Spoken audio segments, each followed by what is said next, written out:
Welcome to the newest episode of Beyond the Fame with Jason Fraley. I'm your host, Jason Fraley, picking the brains of the top filmmakers, musicians, and artists of our time. The 20th anniversary musical remake of Mean Girls opens in movie theaters nationwide today.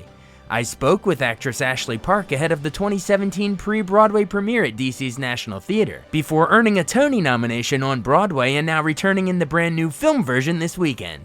Ashley, thanks so much for taking the time to join us. Hi, morning. Just so our listeners know, explain the deal here, like getting in on the ground floor if they come out here. Explain sort of how you're trying it out here and then you're going to bring it to Broadway. Yeah, so this is going to be the world premiere. Our first preview is on Halloween, and it'll be the first time that any audience in the world has ever seen our musical. So before we take it to Broadway in the spring, we're basically doing an out-of-town tryout here. So we get to work out anything we want to work out in the story and develop characters more and just see what our show feels like in front of an audience. And DC is the audience that gets it. We're really glad we're the one that gets it. I'm pretty sure West Side Story did the same thing all those years ago at National Theater. We got the first run there. Oh, really? Yeah, I'm pretty darn sure. And then a lot of shows do that in DC, you know, because you guys have like the Arena and the National and Signature. I feel like a lot of shows do out-of-town tryouts here. Yeah, well, Dear Evan Hansen started here at Arena, yeah. So, yeah, well, we're excited to see it. Who created this one? It's Tina Fey and... Nell Benjamin and Jeff Richmond and Tina Fey. They have been in the room every single day of every rehearsal. And they are all now here in D.C. Because we got here about a week and a half ago. And we've been rehearsing in New York for about a month beforehand, and they have been in every single part of this process. We actually just had our SITS probe the other day, which was the first time we heard the orchestrations for the show. So we all got to sing our songs with the orchestra for the first time. It's a 14-piece orchestra, which is amazing. Wow. And the show completely came alive. And so Jeff and Nell, that was a big day for them. They got to hear all their music, and we got to do it with the orchestra. Awesome.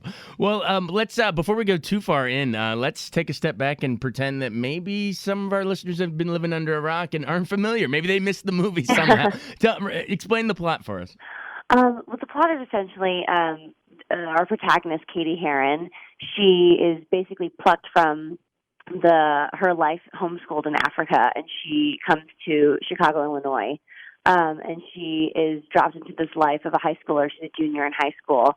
And the premise is just about where, you know, a high schooler finding where she belongs and trying to fit in, and a bunch of high schoolers dealing with their insecurities and finding the people that they are in high school.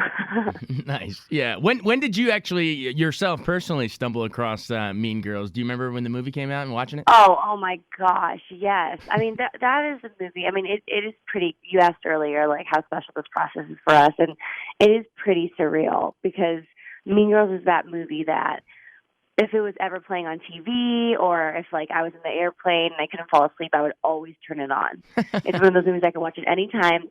And for my generation, we grew up with it. It's kind of like our 16 Candles, you know? And it's probably the most quoted movie right now across generations. So it's super fun. And what's going to be amazing is, like, seeing teenagers now who didn't grow up with the movie, how accessible the story is to them now, even if they aren't familiar with the movie. Right. When they watch the musical. Yeah. Absolutely. Who plays the Lindsay Lohan role, Katie? One of my best friends from college, Erica Henningsen. Tell me what makes her so special on stage. First of all, she does not leave the stage at all. She's literally, all of Act One is basically she's on stage. She's a freaking star. It's unbelievable. But yeah, I mean, she's singing constantly, and so it's going to be a totally different experience to watch a Katie Heron who's singing the way that she does. She brings a lot of strength and a lot of charisma to the character. People are going to be really excited to see her.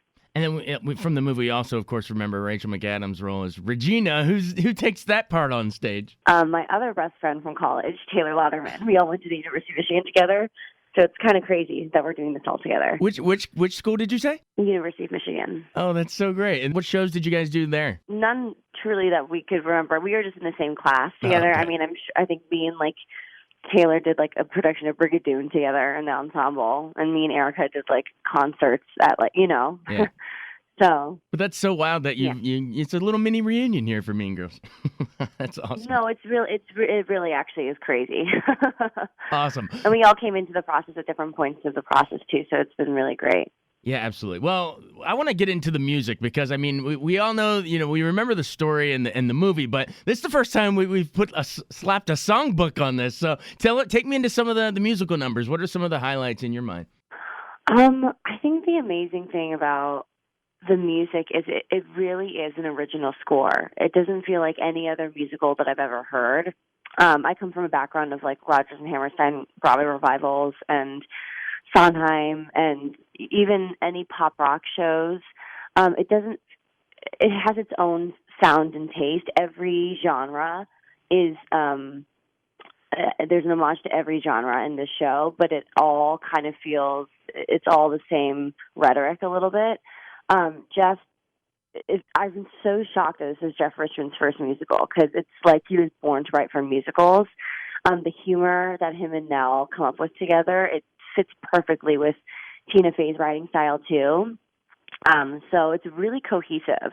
And it's going to be really exciting for people because they're going to be like, what's amazing is there's so many moments in the movie because it is about high schoolers and their vulnerability and little conflicts are blown up, and emotions are blown up in the musical, and they're opened up because of the music.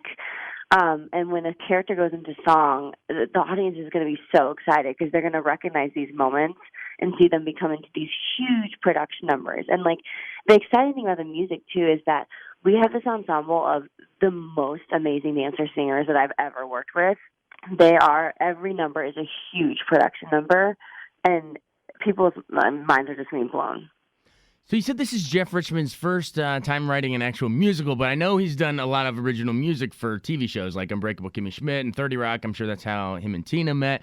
But take me into who's directing this. We have a Tony winner, Casey. Oh, my God. Yeah, amazing. Jeff Richman, it's both Jeff's and Tina's first musical or their Broadway debut, which is really exciting.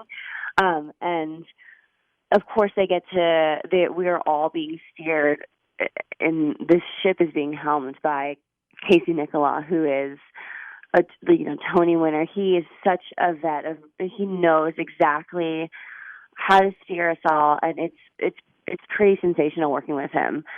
He's really good at these. He directed Aladdin and Book of Mormon, and he really understands huge comedies and big pictures. And really knows how to zoom into very specific moments. And I've always wanted to work with him, and I'm so excited that I get to on this. Absolutely. Yeah.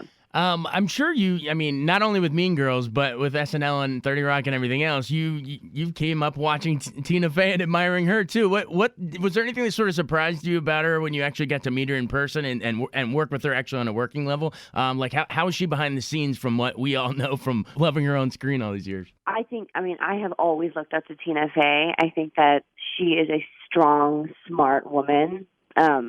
And one of the strongest and smartest of our time. And I think she's an icon in that way. And so I remember like auditioning for her, and I was like, oh my God, I cannot believe I get to say the word fetch in front of Tina Fey. Like, that's all I want to do. That's literally, I don't have to get the part. Like, this is just crazy. And she is literally the most humble, generous, down-to-earth person, truly. She really is about the work. She wants to be the best it can be. She's so collaborative. Like this Gretchen Wieners, yes, it's based on the movie, but she gets to come because it was her first screenplay, which is just insane in itself. Yeah. Mean Girls was her first screenplay, and now she gets to come back at it with a perspective. She's a 12-year-old and a 6-year-old now. She's lived more life, and and so she gets to come back to this story with this different perspective and with this whole group of different people, and we get to collaborate with her. And like, I remember like when we were rehearsing in New York, I was doing another off-Broadway show at the same time, and it was called K-pop, and she came to watch it It was just, just to support me and to support the producers. And she's just like really that kind of person. She's a true team player. She talks about this in her book, Bossy Pants, that the best thing a boss can do is hire people they trust and then let them work. And she really does that. Yeah, that's great. How much of sort of the high school antics and the burn book and all that stuff, the cliques and everything, how much of that do you recognize from your own high school days? Like, does it take you back a little bit? Oh my God. Yeah, totally. That's what's so funny is that like, I joke that I like never thought I'd be going back to high school. I get to go back to high school with a different perspective, but go back to high school. Isn't it our dream to like go back to high school and like do it over? I get to go back to high school with my best friends from college. Yeah, it's like if you could go back knowing what you know now. Yeah, oh, definitely. I mean, the title of my song, of Gretchen Wiener's song, and will be one of the first to know, is that the title is "What's Wrong with Me," and it's that question that whole time. Like Gretchen is the epitome of just all of the insecurities. And she wears it on her sleeve a little bit. And so for audiences and for people in the audience, she's, everyone relates to that. And I think that's why, we find ourselves at the end of the show, like everyone in the creative team and the people in the show, we're all just like always like crying by the end of the show, just because we've all really gone through it. Like everyone's been through that experience in high school where they feel like they don't know how to fit in, or they don't know what's wrong with them, or how they can get people to like them. And to go back to that place is really kind of crazy. So that song you mentioned, that's your big number, but do you have a favorite that you get to sort of sit back and watch in the wings, watch someone else do? Yeah, I mean, it's another number that I'm in kind of, but the number Justice, the Act 1 finale, is really the most joyful number I've experienced on stage. And it's a big group number. It's when Regina finally they kick her out and they're raising up Katie as the new leader, and they're celebrating this freedom that they feel now that the downfall of Regina, and it's just for half the number I'm sitting on stage watching the ensemble from on the stage, and they're dancing. It's insane. There's so much going on.